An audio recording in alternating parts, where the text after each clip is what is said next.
रविंद्र पाटीदार जी। राधे राधे। गुरुदेव राधे राधे, आपके चरणों में कोटि कोटि प्रणाम। महाराज जी, मैं भारत सरकार के रक्षा मंत्रालय में एक वैज्ञानिक पद पर पदस्थ हूँ। महाराज जी, मेरा एक प्रश्न था कि दान किसे कहते हैं, दान लेने और देने योग्य कौन है, ये किस रूप में तन मन देखो, धन सही माने में दान है आवश्यकता की पूर्ति करना। जैसे कोई भूखा आदमी है, उसे भोजन की जरूरत है, अब उसे अन्न दान करो, उसे पवा दो। कोई बीमार आदमी है, उसे औषधि की जरूरत है। कोई सर्दी से कांप रहा है, उसे वस्त्र की जरूरत है। जहां अत्यंत आवश्यकता है और वो असमर्थ है, वहां हम सहयोग। जैसे भूखी गौएं हैं, उनकी व्यवस्था नहीं, उनकी व्यवस्था कर दो। दान का सही तात्पर्य है अत्यंत आवश्यकता की पूर्ति। और दान का पात्र अर्थ का केवल विचार करने की जरूरत है। भूखे को अन्न देने में विचार करने की जरूरत नहीं। कुत्ता भी भूखा हो तो उसको भोजन करा दो, साधु भूखा हो उसको भोजन करा दो। उसमें पात्रता की जरूरत नहीं है। पात्रता रुपया देने में है। हम रुपया देते हैं, शराब पिएगा, ये बेविचार करेगा कि गंदा आचरण करेगा।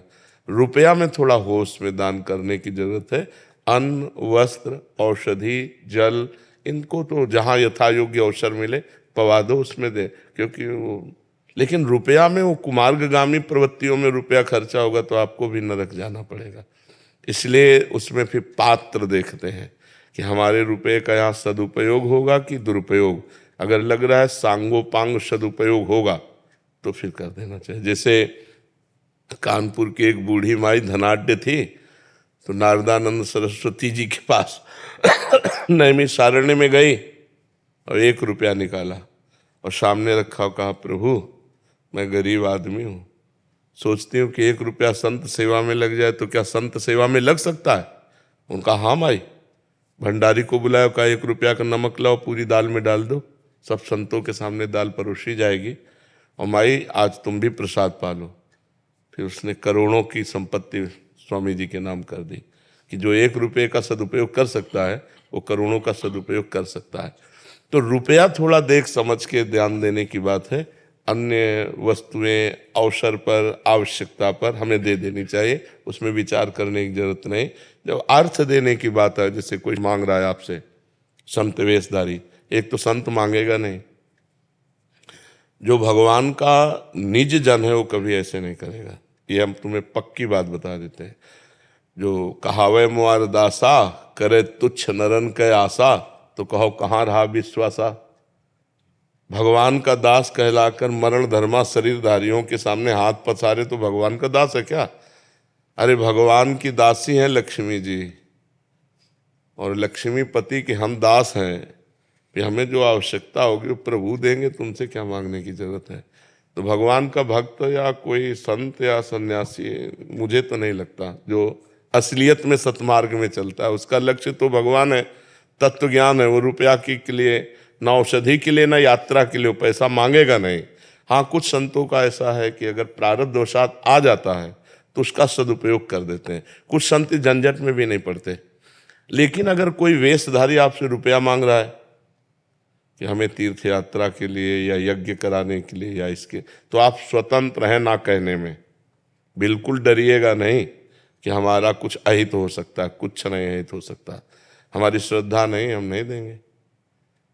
बिल्कुल साफ रहना चाहिए इसमें। महाराज पानी पीना हो पानी पी लो, भोजन करना हो भोजन पा लो, इसके आगे हमारी श्रद्धा नहीं है।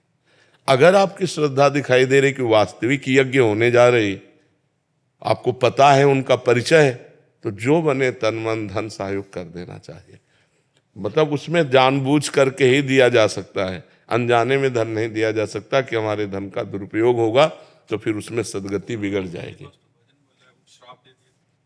ऐसों के पास भजन बल नहीं होता, ऐसों के पास भजन बल नहीं होता जो पैसा मांगते घूमते हैं, और जिनके पास भजन बल होता है वो किसी को शाप देते भी नहीं है, और अगर शाप दे दिए तो भगवान से मिला देते हैं।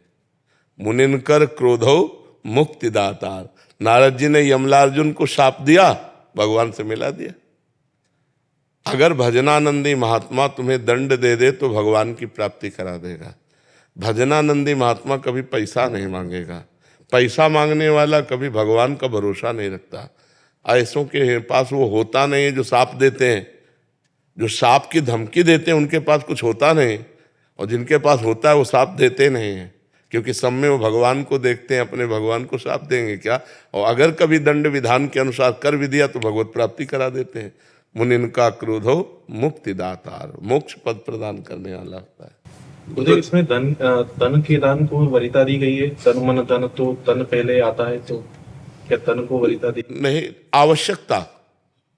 हाँ, अब जैसे कोई गिरा हुआ आदमी पड़ा हुआ है, अब वहां तुम रुपया फेंक के चले जाओ तो वो किसी काम का नहीं, जरूरत है उस समय तुम्हारे तन की। अब कोई आदमी बहुत डिस्टर्ब है, अब उस समय शरीर से पास बैठे रहने की जरूरत नहीं, मानसिकता लगाओ, मन लगाओ कि इसकी ये डिस्टर्ब स्थिति को हम कैसे संभाल सकते हैं, हंसा के, बुला के, खिला के, औषधि से कैसे कैसे। और अब वो जरूरत है औषधि की, तो शरीर और मन से काम नहीं चलेगा, अब धन से काम चलेगा। अब औषधि ला के उसको दो। आवश्यकता क्या है, मेरे तन की समय आवश्यकता है, या मन की आवश्यकता है, या धन की आवश्यकता है। तीनों को देखा जाएगा, तीनों अपनी जगह समान है, अपनी जगह आवश्यकता के अनुसार तीनों बराबर है, तन मन धन। जी।